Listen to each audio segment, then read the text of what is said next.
Chapitre 5. L'automne était venu. Les Duroy avaient passé à Paris tout l'été, menant une campagne énergique dans la vie française en faveur du nouveau cabinet pendant les courtes vacances des députés. Quoiqu'on fût seulement dans les premiers jours d'octobre, les chambres allaient reprendre leurs séances, car les affaires du Maroc devenaient menaçantes.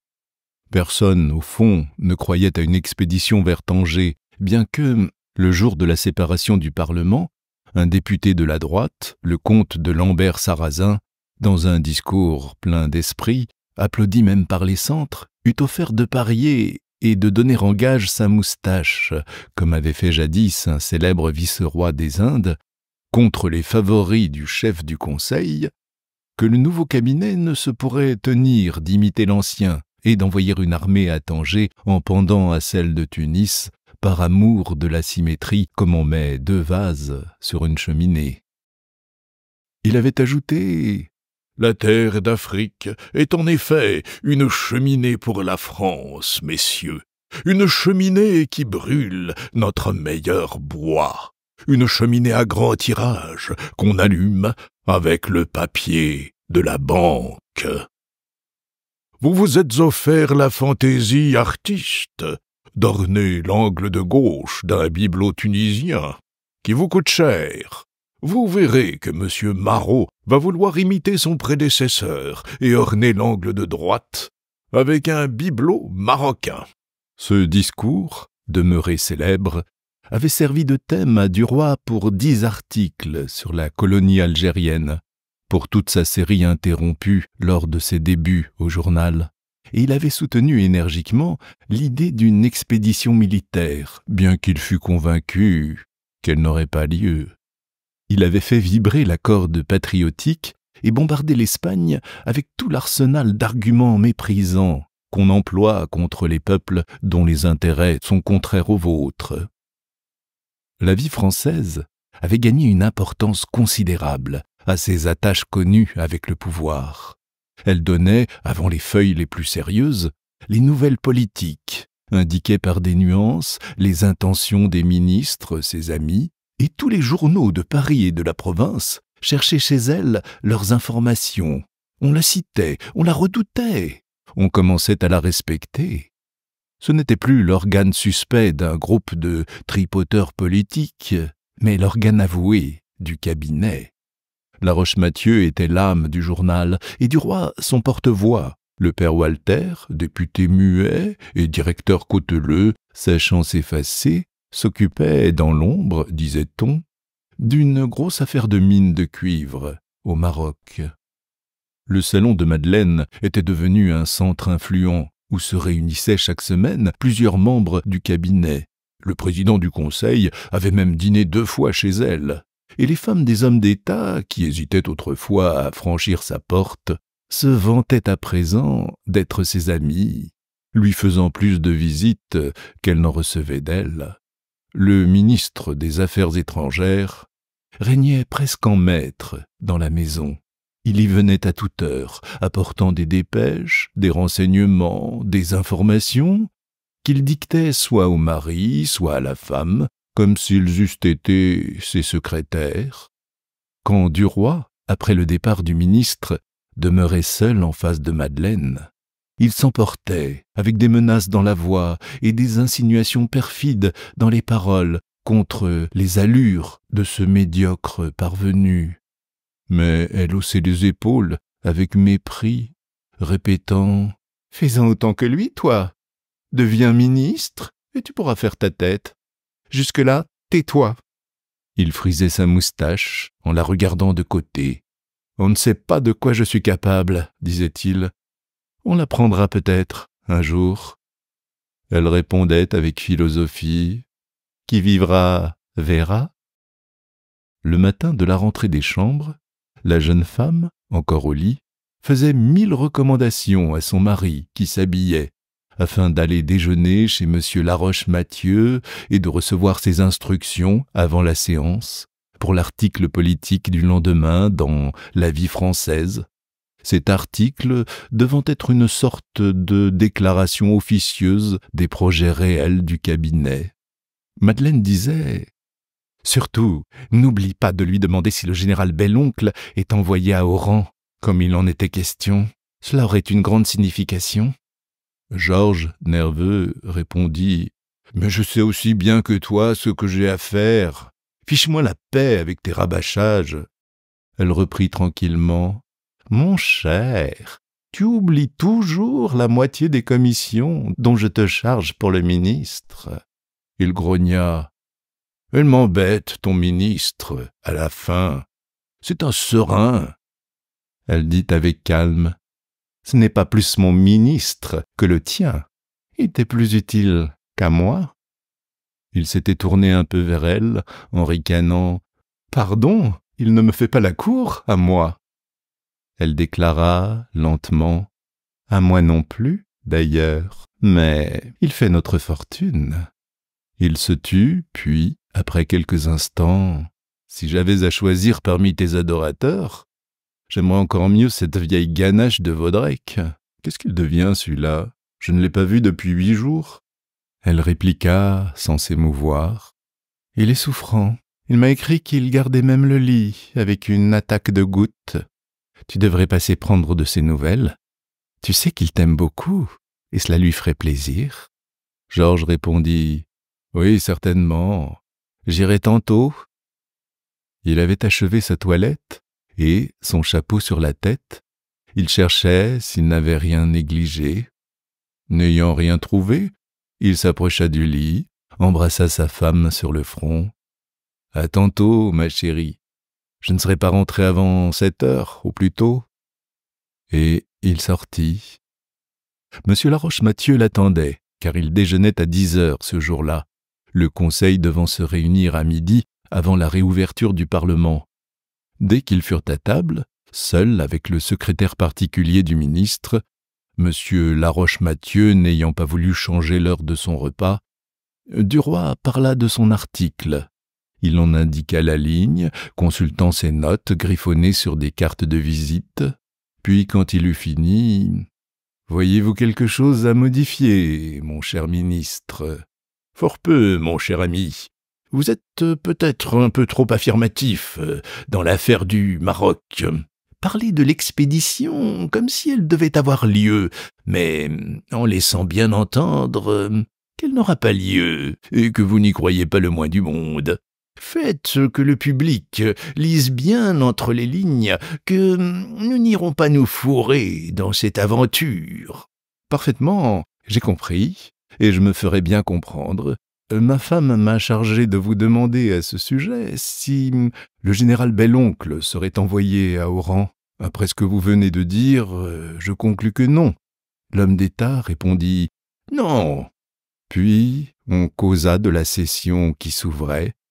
Laroche-Mathieu se mit à pérorer, préparant l'effet des phrases qu'il allait répandre sur ses collègues quelques heures plus tard. Il agitait sa main droite, levant en l'air tantôt sa fourchette, tantôt son couteau, tantôt une bouchée de pain, et, sans regarder personne, s'adressant à l'assemblée invisible, il expectorait son éloquence liquoreuse. Une très petite moustache, roulée, redressait sur sa lèvre 2 pointes pareilles à des queues de scorpion, et ses cheveux, huilés de brillantine, séparés au milieu du front, arrondissaient sur ses tempes 2 bandeaux de bellâtre provincial. Il était un peu trop gras, un peu bouffi, bien que jeune. Le ventre tendait son gilet. Le secrétaire particulier mangeait et buvait tranquillement, accoutumé sans doute à ses douches de faconde, mais Duroy, que la jalousie du succès obtenu mordait au cœur, songeait « Va donc, ganache, quel crétin que ces hommes politiques !» Et, comparant sa valeur à lui, à l'importance bavarde de ce ministre, il se disait « Cristi, si j'avais seulement 100 000 francs nets pour me présenter à la députation dans mon beau pays de Rohan, pour rouler dans la pâte de leur grosse malice, mes braves Normands finaux et lourdeaux, quel homme d'État je ferais, à côté de ces polissons imprévoyants !» Jusqu'au café, M. Laroche-Mathieu parla, Puis, ayant vu qu'il était tard, il sonna pour qu'on fît avancer son coupé et, tendant la main au journaliste, « C'est bien compris, mon cher ami. »« Parfaitement, mon cher ministre, comptez sur moi. » Et Duroy s'en alla tout doucement vers le journal pour commencer son article, car il n'avait rien à faire jusqu'à 4 heures. À 4 heures, il devait retrouver, rue de Constantinople, Madame de Marelle, qu'il y voyait régulièrement 2 fois par semaine, le lundi et le vendredi. Mais, en entrant à la rédaction, on lui remit une dépêche fermée. Elle était de Madame Walter et disait « Il faut absolument que je te parle aujourd'hui. C'est très grave, très grave. Attends-moi à 2 heures, rue de Constantinople. Je peux te rendre un grand service. Ton ami jusqu'à la mort, Virginie. » Il jura « Nom de Dieu, quel crampon !» Et, saisi par un accès de mauvaise humeur, il ressortit aussitôt, trop irrité pour travailler. Depuis 6 semaines, il essayait de rompre avec elle, sans parvenir à lasser son attachement acharné. Elle avait eu, après sa chute, un accès de remords épouvantable, et dans 3 rendez-vous successifs, avait accablé son amant de reproches et de malédictions. Ennuyé de ces scènes et déjà rassasié de cette femme mûre et dramatique, il s'était simplement éloigné, espérant que l'aventure serait finie de cette façon. Mais alors, elle s'était accrochée à lui éperdument, se jetant dans cet amour comme on se jette dans une rivière avec une pierre au cou. Il s'était laissé reprendre par faiblesse, par complaisance, par égard, et elle l'avait emprisonné dans une passion effrénée et fatigante. Elle l'avait persécuté de sa tendresse. Elle voulait le voir tous les jours, l'appelait à tout moment par des télégrammes pour des rencontres rapides au coin des rues, dans un magasin, dans un jardin public. Elle lui répétait alors, en quelques phrases, toujours les mêmes, qu'elle l'adorait et l'idolâtrait, puis elle le quittait en lui jurant qu'elle était bien heureuse de l'avoir vu. Elle se montrait tout autre qu'il ne l'avait rêvé, essayant de le séduire avec des grâces puériles, des enfantillages d'amour ridicules à son âge. Étant demeurée jusque-là strictement honnête, vierge de cœur, fermée à tout sentiment, ignorante de toute sensualité, ça avait été tout d'un coup, chez cette femme sage, dont la quarantaine tranquille semblait un automne pâle après un été froid, ça avait été une sorte de printemps fané, plein de petites fleurs mal sorties et de bourgeons avortés, une étrange éclosion d'amour, de fillette, d'amour tardif, ardent et naïf, fait d'élans imprévus, de petits cris de 16 ans, de cajoleries embarrassantes, de grâces vieillies sans avoir été jeune. Elle lui écrivait 10 lettres en un jour, des lettres niaisement folles, d'un style bizarre, poétique et risible, orné comme celui des Indiens, plein de noms de bêtes et d'oiseaux. Dès qu'ils étaient seuls, elle l'embrassait, avec des gentillesses lourdes de grosses gamines, des mous de lèvres un peu grotesques, des sauteries qui secouaient sa poitrine trop pesante sous l'étoffe du corsage.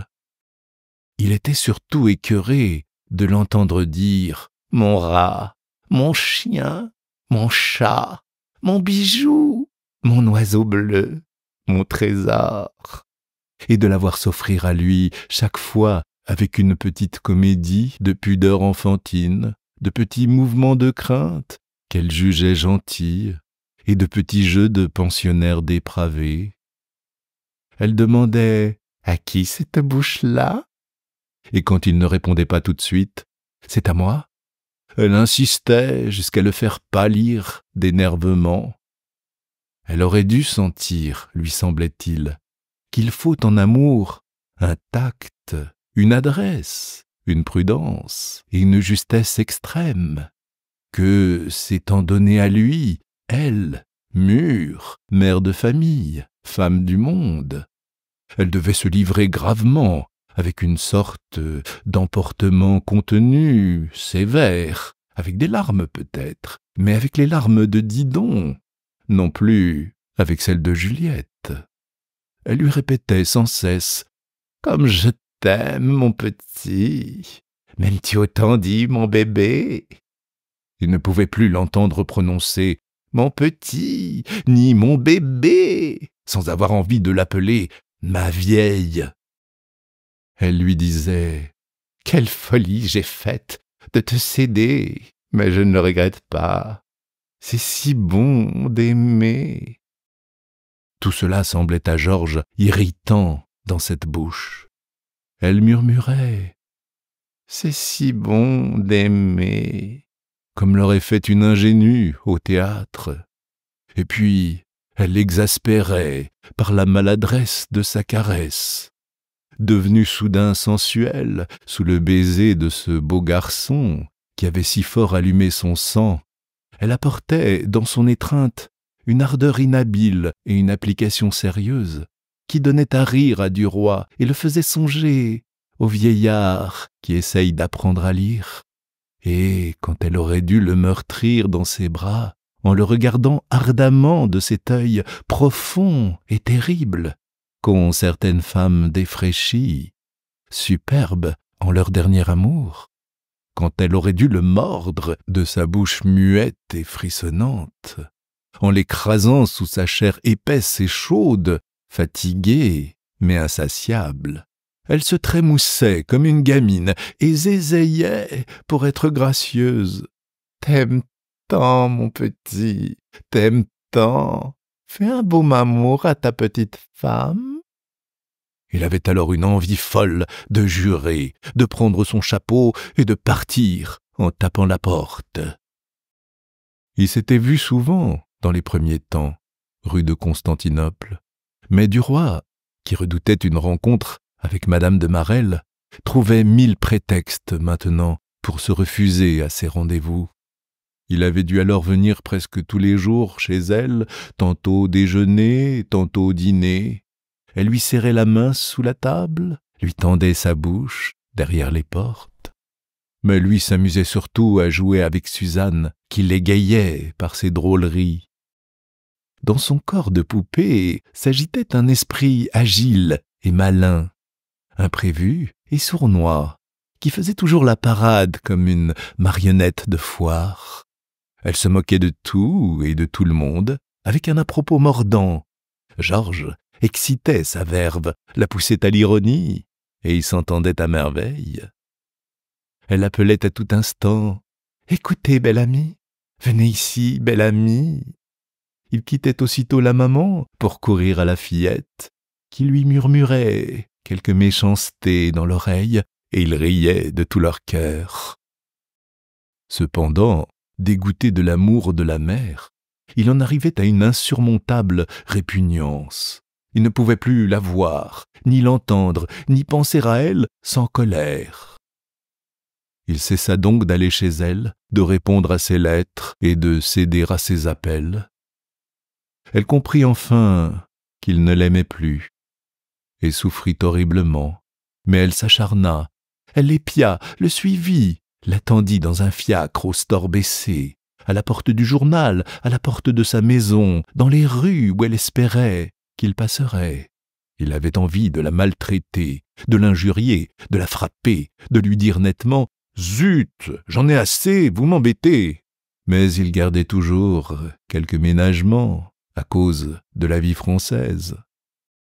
Et il tâchait, à force de froideur, de dureté enveloppée d'égards, et même de paroles rudes par moments, de lui faire comprendre qu'il fallait bien que cela finît. Elle s'entêtait surtout à chercher des ruses pour l'attirer rue de Constantinople, et il tremblait sans cesse que les deux femmes ne se trouvassent un jour nez à nez à la porte.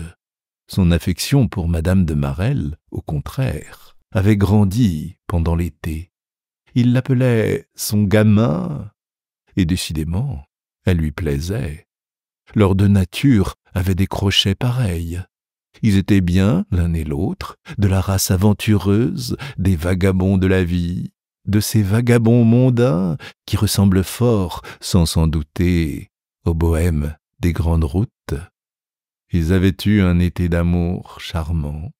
un été d'étudiants qui font la noce, s'échappant pour aller déjeuner ou dîner à Argenteuil, à Bougival, à Maison, à Poissy, passant des heures dans un bateau à cueillir des fleurs le long des berges. Elle adorait les fritures de Seine, les gibelottes et les matelotes, les tonnelles des cabarets et les cris des canotiers.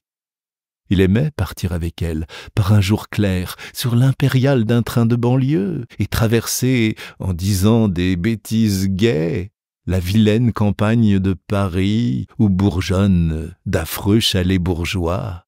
Et quand il lui fallait rentrer, pour dîner chez Madame Walter, il haïssait la vieille maîtresse acharnée, en souvenir de la jeune qu'il venait de quitter, et qui avait défloré ses désirs et moissonné son ardeur dans les herbes du bord de l'eau.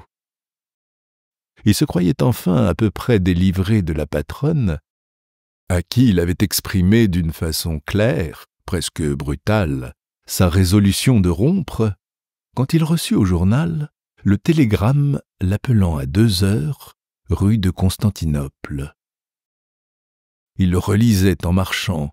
« Il faut absolument que je te parle aujourd'hui. C'est très grave, très grave. Attends-moi à 2 heures, rue de Constantinople. Je peux te rendre un grand service. Ton amie jusqu'à la mort, Virginie. » Il pensait, « Qu'est-ce qu'elle me veut encore, cette vieille chouette?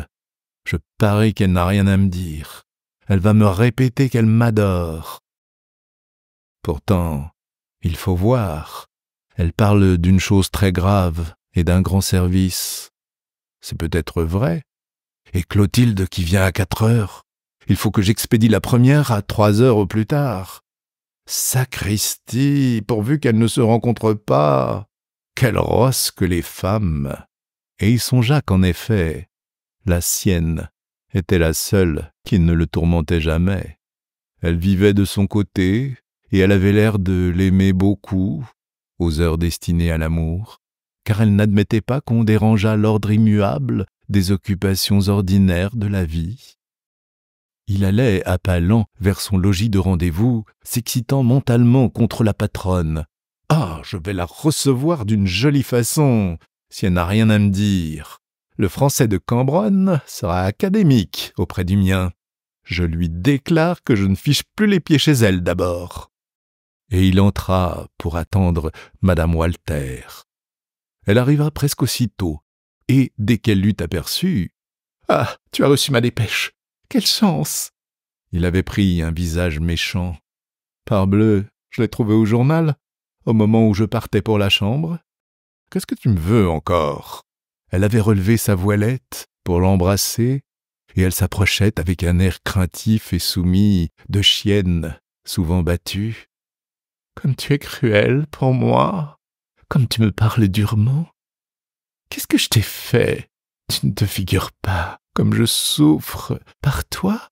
Il grogna. « Tu ne vas pas recommencer. » Elle était debout, tout près de lui, attendant un sourire, un geste, pour se jeter dans ses bras. Elle murmura « Il ne fallait pas me prendre pour me traiter ainsi. Il fallait me laisser sage et heureuse, comme j'étais. Te rappelles-tu ce que tu me disais dans l'église, et comme tu m'as fait entrer de force dans cette maison? Et voilà maintenant comment tu me parles, comment tu me reçois. Mon Dieu, que tu me fais mal !» Il frappa du pied, et violemment. « Ah, mais zut! En voilà assez! Je ne peux pas te voir une minute sans entendre cette chanson-là. On dirait vraiment que je t'ai prise à 12 ans et que tu étais ignorante comme un ange.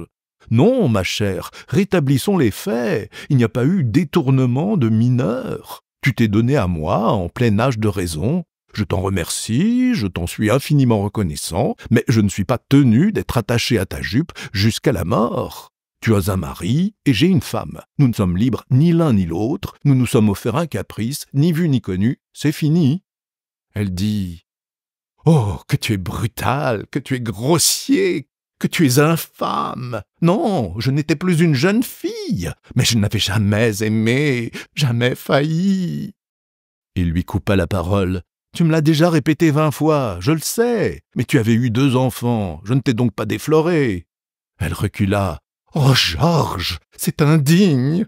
Et, portant ses 2 mains à sa poitrine, elle commença à suffoquer, avec des sanglots qui lui montaient à la gorge. Quand il vit les larmes arriver, il prit son chapeau sur le coin de la cheminée. « Ah, tu vas pleurer, alors bonsoir. C'est pour cette représentation-là que tu m'avais fait venir. » Elle fit un pas afin de lui barrer la route et, tirant vivement un mouchoir de sa poche, s'essuya les yeux d'un geste brusque. Sa voix s'affermit sous l'effort de sa volonté et elle dit, interrompue par un chevrotement de douleur, « Non, je suis venue pour te donner une nouvelle politique, pour te donner le moyen de gagner 50 000 francs, ou même plus, si tu veux. » Il demanda, adouci tout à coup, « Comment ça? Qu'est-ce que tu veux dire ?»« J'ai surpris par hasard, hier soir, quelques mots de mon mari et de Laroche. Il ne se cachait pas beaucoup devant moi, d'ailleurs. Mais Walter recommandait au ministre de ne pas te mettre dans le secret, parce que tu dévoilerais tout. » Duroy avait reposé son chapeau sur une chaise. Il attendait, très attentif. « Alors, qu'est-ce qu'il y a ?»« Ils vont s'emparer du Maroc. »« Allons donc, j'ai déjeuné avec Laroche, qui m'a presque dicté les intentions du cabinet. »« Non, mon chéri, ils t'ont joué parce qu'ils ont peur qu'on connaisse leur combinaison. »« Assieds-toi, » dit Georges, et il s'assit lui-même sur un fauteuil. Alors, elle attira par terre un petit tabouret et s'accroupit dessus, entre les jambes du jeune homme. Elle reprit d'une voix câline, « Comme je pense toujours à toi, je fais attention maintenant à tout ce qu'on chuchote autour de moi. » Et elle se mit doucement à lui expliquer comment elle avait deviné, depuis quelque temps, qu'on préparait quelque chose à son insu, qu'on se servait de lui en redoutant son concours. Elle disait, « Tu sais, quand on aime, on devient rusé. » Enfin, la veille, elle avait compris. C'était une grosse affaire, une très grosse affaire, préparée dans l'ombre. Elle souriait maintenant, heureuse de son adresse. Elle s'exaltait, parlant en femme de financier, habituée à voir machiner les coups de bourse, les évolutions des valeurs, les accès de hausse et de baisse, ruinant en 2 heures de spéculation des milliers de petits bourgeois, de petits rentiers qui ont placé leurs économies sur des fonds garantis par des noms d'hommes honorés, respectés, hommes politiques ou hommes de banque. Elle répétait « Oh, c'est très fort ce qu'ils ont fait, très fort. C'est Walter qui a tout mené d'ailleurs, et il s'y entend. Vraiment, c'est de premier ordre. » Il s'impatientait de ces préparations. « Voyons, dis vite. » Eh bien, voilà. L'expédition de Tanger était décidée entre eux dès le jour où Laroche a pris les affaires étrangères. Et peu à peu, ils ont racheté tout l'emprunt du Maroc, qui était tombé à 64 ou 5 francs. Ils l'ont racheté très habilement, par le moyen d'agents suspects, véreux, qui n'éveillaient aucune méfiance. Ils ont roulé même les Rothschild, qui s'étonnaient de voir toujours demander du Marocain. On leur a répondu en nommant les intermédiaires, tous tarés, tous à la côte. Ça a tranquillisé la grande banque. Et puis maintenant, on va faire l'expédition. Et dès que nous serons là-bas, l'État français garantira la dette. Nos amis auront gagné 50 ou 60 millions. Tu comprends l'affaire. Tu comprends aussi comme on a peur de tout le monde. Peur de la moindre indiscrétion. » Elle avait appuyé sa tête sur le gilet du jeune homme et, les bras posés sur ses jambes, elle se serrait, se collait contre lui, sentant bien qu'elle l'intéressait à présent, prête à tout faire, à tout commettre pour une caresse, pour un sourire. Il demanda « Tu es bien sûre ?» Elle répondit avec confiance « Oh, je crois bien. Il déclara: « C'est très fort, en effet. Quant à ce salaud de Laroche, en voilà un que je repincerai. Oh, le gredin, qu'il prenne garde à lui. Sa carcasse de ministre me restera entre les doigts. » Puis il se remit à réfléchir, et il murmura: « Il faudrait pourtant profiter de ça. »« Tu peux encore acheter de l'emprunt, » dit-elle. « Il n'est qu'à 72 francs. » Il reprit: « Oui, mais je n'ai pas d'argent disponible. » Elle leva les yeux vers lui, des yeux pleins de supplication. « J'y ai pensé, mon chat, et si tu étais bien gentil, si tu m'aimais un peu, tu me laisserais t'en prêter ?» Il répondit brusquement, presque durement: « Quant à ça, non, par exemple. » Elle murmura d'une voix implorante: « Écoute, il y a une chose que tu peux faire sans emprunter de l'argent. Je voulais en acheter pour 10 000 francs de cet emprunt, moi, pour me créer une petite cassette. Eh bien, j'en prendrai pour 20 000. Tu te mets de moitié. Tu comprends bien que je ne vais pas rembourser ça à Walter. Il n'y a donc rien à payer pour le moment. Si ça réussit, tu gagnes 70 000 francs.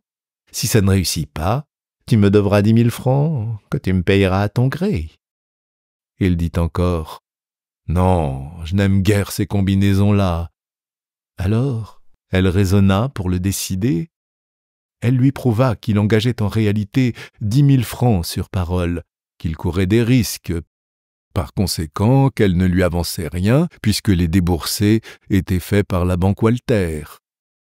Elle lui démontra, en outre, que c'était lui qui avait mené, dans la vie française, toute la campagne politique, qui rendait possible cette affaire, qu'il serait bien naïf en n'en profitant pas. Il hésitait encore. Elle ajouta: « Mais songe donc qu'en réalité, c'est Walter qui te les avance, ces 10 000 francs, et que tu lui as rendu des services qui valent plus que ça. » « Eh bien, soit, dit-il, je me mets de moitié avec toi.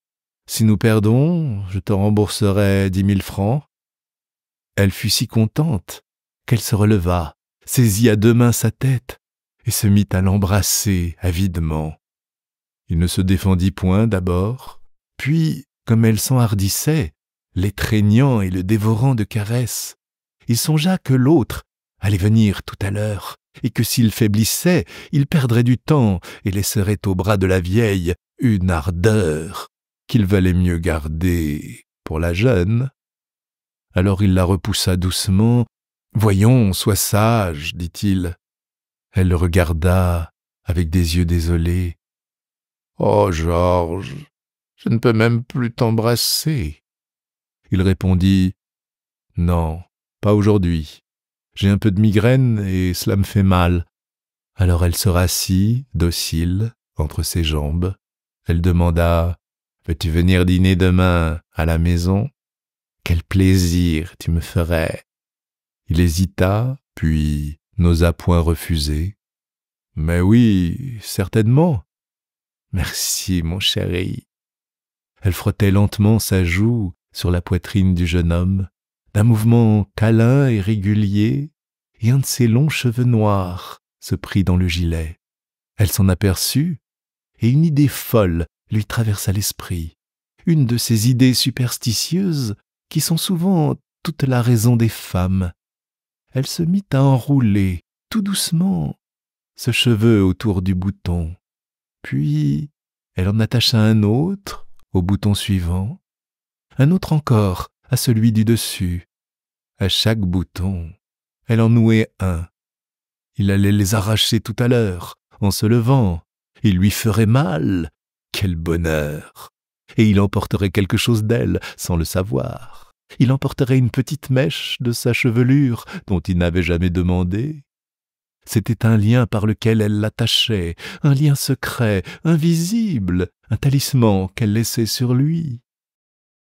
Sans le vouloir, il penserait à elle, il rêverait d'elle, il l'aimerait un peu plus le lendemain. Il dit tout à coup: il va falloir que je te quitte parce qu'on m'attend à la chambre pour la fin de la séance. Je ne puis manquer aujourd'hui. » Elle soupira. « Oh, déjà ?» Puis résignée. « Va, mon chéri, mais tu viendras dîner demain. » Et brusquement, elle s'écarta.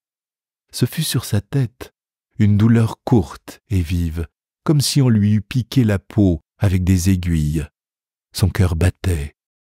Elle était contente d'avoir souffert un peu par lui. « Adieu, dit-elle. Il la prit dans ses bras, avec un sourire compatissant, et lui baisa les yeux froidement. Mais elle, affolée par ce contact, murmura encore une fois « Déjà !»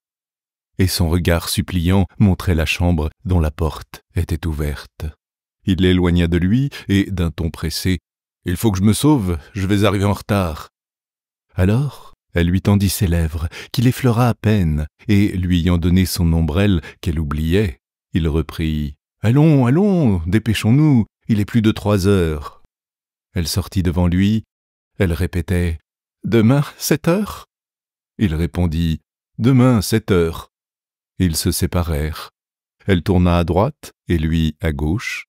Duroy remonta jusqu'au boulevard extérieur, puis il redescendit le boulevard Malesherbes qu'il se mit à suivre à pas lents.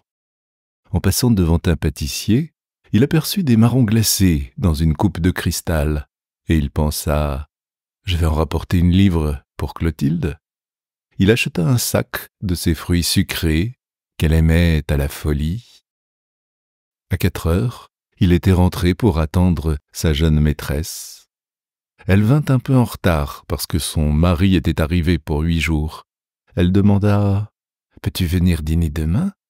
Il serait enchanté de te voir. »« Non, je dîne chez le patron. Nous avons un tas de combinaisons politiques et financières qui nous occupent. » Elle avait enlevé son chapeau. Elle ôtait maintenant son corsage qui la serrait trop. Il lui montra le sac sur la cheminée. « Je t'ai apporté des marrons glacés. » Elle battit des mains. « Quelle chance! Comme tu es mignon !» Elle les prit, en goûta un, et déclara « Ils sont délicieux, je sens que je n'en laisserai pas un seul. » Puis elle ajouta, en regardant Georges avec une gaieté sensuelle « Tu caresses donc tous mes vices ?» Elle mangeait lentement les marrons et jetait sans cesse un coup d'œil au fond du sac, comme pour voir s'il en restait toujours. Elle dit « Tiens, assieds-toi dans le fauteuil, je vais m'accroupir entre tes jambes pour grignoter mes bonbons, je serai très bien. » Il sourit, s'assit et la prit entre ses cuisses ouvertes, comme il tenait tout à l'heure Madame Walter. Elle levait la tête vers lui pour lui parler et disait, la bouche pleine, « Tu ne sais pas, mon chéri, j'ai rêvé de toi. J'ai rêvé que nous faisions un grand voyage, tous les deux, sur un chameau. Il avait 2 bosses. Nous étions à cheval, chacun sur une bosse. Et nous traversions le désert. Nous avions emporté des sandwichs dans un papier et du vin dans une bouteille. Et nous faisions la dînette sur nos bosses. Mais ça m'ennuyait, parce que nous ne pouvions pas faire autre chose. Nous étions trop loin l'un de l'autre, et moi je voulais descendre. » Il répondit « Moi aussi, je veux descendre. » Il riait, s'amusant de l'histoire. Il la poussait à dire des bêtises, à bavarder, à raconter tous ces enfantillages, toutes ces niaiseries tendres que débitent les amoureux. Ces gamineries qu'il trouvait gentilles dans la bouche de Madame de Marelle l'auraient exaspéré dans celle de Madame Walter. Clotilde l'appelait aussi « mon chéri »,« mon petit »,« mon chat ». Ces mots lui semblaient doux et caressants. Dit par l'autre tout à l'heure, il l'irritait et l'écœurait, car les paroles d'amour, qui sont toujours les mêmes, prennent le goût des lèvres dont elles sortent. Mais il pensait, tout en s'égayant de ses folies, aux 70 000 francs qu'il allait gagner, et brusquement, il arrêta avec 2 petits coups de doigt sur la tête le verbiage de son ami. « Écoute, ma chatte, je vais te charger d'une commission pour ton mari. Dis-lui de ma part d'acheter demain pour 10 000 francs d'emprunt du Maroc, qui est à 72, et je lui promets qu'il aura gagné de 60 à 80 000 francs avant 3 mois. Recommande-lui le silence absolu. Dis-lui de ma part que l'expédition de Tanger est décidée et que l'État français va garantir la dette marocaine. Mais ne te coupe pas avec d'autres. C'est un secret d'État que je te confie là. » Elle l'écoutait, sérieuse. Elle murmura « Je te remercie. Je préviendrai mon mari dès ce soir. Tu peux compter sur lui. Il ne parlera pas. C'est un homme très sûr. Il n'y a aucun danger. » Mais elle avait mangé tous les marrons. Elle écrasa le sac entre ses mains et le jeta dans la cheminée. Puis elle dit « Allons nous coucher ?» Et sans se lever, elle commença à déboutonner le gilet de Georges. Tout à coup, elle s'arrêta et, tirant entre 2 doigts un long cheveu pris dans une boutonnière, elle se mit à rire. « Tiens, tu as emporté un cheveu de Madeleine. En voilà, mari fidèle. » Puis, redevenue sérieuse, elle examina longuement sur sa main l'imperceptible fil qu'elle avait trouvé, et elle murmura « Ce n'est pas de Madeleine, il est brun. » Il sourit. « Il vient probablement de la femme de chambre. » Mais elle inspectait le gilet avec une attention de policier, et elle cueillit un second cheveu enroulé autour d'un bouton. Puis elle en aperçut un troisième, et pâlie, tremblant un peu, elle s'écria « Oh, tu as couché avec une femme qui t'a mis des cheveux à tous tes boutons. » Il s'étonnait, il balbutiait « Mais non, tu es folle !» Soudain, il se rappela, comprit, se troubla d'abord, puis nia en ricanant, pas fâché au fond qu'elle le soupçonnât d'avoir des bonnes fortunes. Elle cherchait toujours, et toujours trouvait des cheveux qu'elle déroulait d'un mouvement rapide et jetait ensuite sur le tapis. Elle avait deviné, avec son instinct rusé de femme, et elle balbutiait, furieuse, rageant et prête à pleurer. « Elle t'aime, celle-là, et elle a voulu te faire emporter quelque chose d'elle. Oh, que tu es traître !» Mais elle poussa un cri strident de joie nerveuse. « Oh, oh, c'est une vieille. Voilà un cheveu blanc. Ah oui, tu prends des vieilles maintenant? Est-ce qu'elle te paye, dis? Est-ce qu'elle te paye? Ah, tu en es aux vieilles femmes. Alors tu n'as plus besoin de moi. Garde l'autre. » Elle se leva, courut à son corsage, jeté sur une chaise, et le remit rapidement.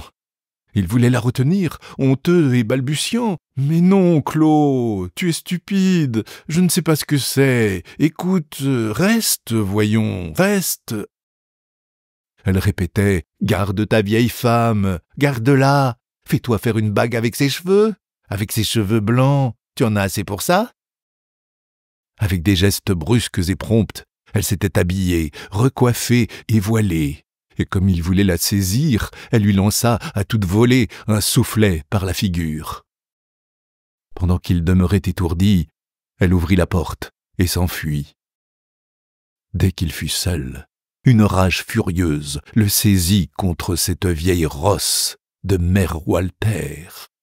Ah, il allait l'envoyer coucher, celle-là, et durement. Il bassina avec de l'eau sa joue rouge, puis il sortit à son tour, en méditant sa vengeance. Cette fois, il ne lui pardonnerait point. Ah, mais non! Il descendit jusqu'au boulevard, et, flânant, s'arrêta devant la boutique d'un bijoutier pour regarder un chronomètre dont il avait envie depuis longtemps, et qui valait 1800 francs. Il pensa, tout à coup, avec une secousse de joie au cœur, « Si je gagne mes 70 000 francs, je pourrais me le payer. » Et il se mit à rêver à toutes les choses qu'il ferait avec ses 70 000 francs. D'abord, il serait nommé député, et puis il achèterait son chronomètre, et puis il jouerait à la bourse, et puis encore, et puis encore. Il ne voulait pas entrer au journal, préférant causer avec Madeleine avant de revoir Walter et d'écrire son article. Et il se mit en route pour revenir chez lui. Il atteignait la rue Drouot quand il s'arrêta net. Il avait oublié de prendre des nouvelles du comte de Vaudrec, qui demeurait chaussée d'Antin, Il revint donc, flânant toujours, pensant à 1000 choses, dans une songerie heureuse, à des choses douces, à des choses bonnes, à la fortune prochaine, et aussi à cette crapule de la roche et à cette vieille teigne de patronne. Il ne s'inquiétait point, d'ailleurs, de la colère de Clotilde, sachant bien qu'elle pardonnait vite. Quand il demanda au concierge de la maison où demeurait le comte de Vaudrec « Comment va monsieur de Vaudrec ? On m'a appris qu'il était souffrant ces jours derniers. » L'homme répondit « Monsieur le comte est très mal, monsieur. On croit qu'il ne passera pas la nuit. La goutte est remontée au cœur. » Du roi demeura tellement effaré qu'il ne savait plus ce qu'il devait faire. Vaudrec mourant.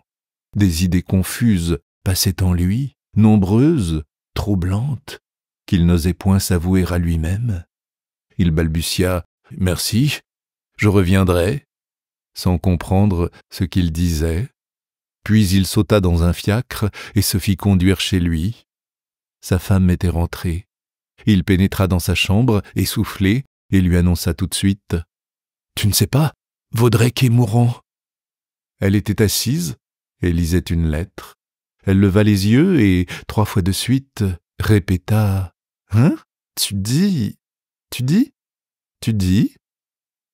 Je te dis que Vaudrec est mourant d'une attaque de goutte remontée au cœur. » Puis il ajouta « Qu'est-ce que tu comptes faire ?» Elle s'était dressée, livide, les joues secouées d'un tremblement nerveux, puis elle se mit à pleurer affreusement, en cachant sa figure dans ses mains. Elle demeurait debout, secouée par des sanglots, déchirée par le chagrin. Mais soudain, elle dompta sa douleur, et s'essuyant les yeux, « J'y vais. Ne t'occupe pas de moi. Je ne sais pas à quelle heure je reviendrai. Ne m'attends point. » Il répondit « Très bien, va. » Ils se serrèrent la main, et elle partit si vite qu'elle oublia de prendre ses gants. Georges, ayant dîné seul, se mit à écrire son article. Il le fit exactement selon les intentions du ministre, laissant entendre au lecteur que l'expédition du Maroc n'aurait pas lieu. Puis il le porta au journal, causa quelques instants avec le patron, et repartit en fumant, le cœur léger, sans qu'il comprît pourquoi. Sa femme n'était pas rentrée. Il se coucha et s'endormit. Madeleine revint vers minuit. Georges, réveillé brusquement, s'était assis dans son lit. Il demanda « Eh bien ?» Il ne l'avait jamais vue si pâle et si émue. Elle murmura « Il est mort. »« Ah, et il ne t'a rien dit ?»« Rien. Il avait perdu connaissance quand je suis arrivé. » Georges songeait. Des questions lui venaient aux lèvres qu'il n'osait point faire. « Couche-toi, dit-il. » Elle se déshabilla rapidement, puis se glissa auprès de lui. Il reprit « Avait-il des parents à son lit de mort ? Rien qu'un neveu. » Ah, le voyait-il souvent, ce neveu ? Jamais. Il ne s'était point rencontré depuis 10 ans. Avait-il d'autres parents ? Non, je ne crois pas. Alors, c'est ce neveu qui doit hériter ? Je ne sais pas. Et il était très riche, Vaudrec. Oui, très riche. Sais-tu ce qu'il avait, à peu près ? Non, pas au juste. 1 ou 2 millions, peut-être. Il ne dit plus rien. Elle souffla la bougie, et ils demeurèrent étendus, côte à côte, dans la nuit, silencieux, éveillés et songeants. Il n'avait plus envie de dormir. Il trouvait maigres maintenant les 70 000 francs promis par Madame Walter. Soudain, il crut que Madeleine pleurait. Il demanda pour s'en assurer « Dors-tu » ? Non. Elle avait la voix mouillée et tremblante. Il reprit « J'ai oublié de te dire tantôt que ton ministre nous a fichus dedans. » Comment ça ? Et il lui conta tout au long, avec tous les détails, la combinaison préparée entre Laroche et Walter. Quand il eut fini, elle demanda comment sais-tu ça ?» Il répondit « Tu me permettras de ne point te le dire. Tu as tes procédés d'information que je ne pénètre point, j'ai les miens que je désire garder. Je réponds en tout cas de l'exactitude de mes renseignements. » Alors elle murmura « Oui, c'est possible.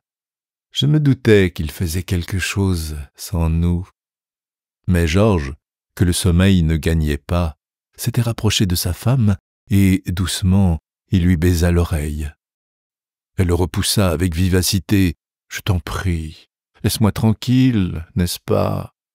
Je ne suis point d'humeur à batifoler. » Il se retourna, résigné, vers le mur, et, ayant fermé les yeux, il finit par s'endormir.